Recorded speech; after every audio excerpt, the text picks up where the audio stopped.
शकीब जलाली की एक गज़ल पेशे खिदमत।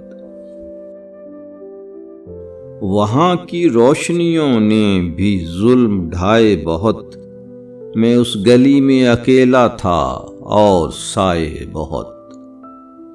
किसी के सर पे कभी टूट कर गिरा ही नहीं, उस आसमाने हवा में कदम जमाए बहुत।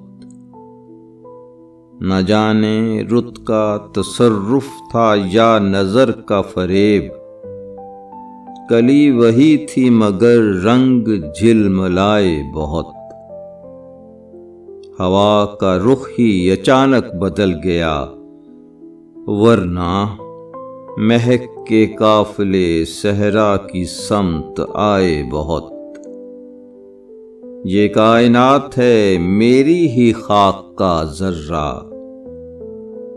मैं अपने दश्त से गुजरा तो भेद पाए बहुत।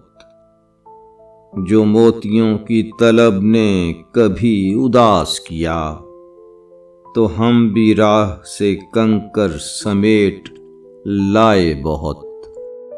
बस एक रात ठहरना है, क्या गिला कीजिए, मुसाफिरों को गनीमत है ये सराय बहुत। जमी रहेगी निगाहों पे तीरगी दिन भर, के रात ख्वाब में तारे उतर के आए बहुत। शकीब कैसी उड़ान, अब वो पर ही टूट गए, कि जेरे दाम जब आए तो फड़फड़ाए बहुत। वहाँ की रोशनियों ने भी जुल्म ढाए बहुत, मैं उस गली में अकेला था और साए बहुत।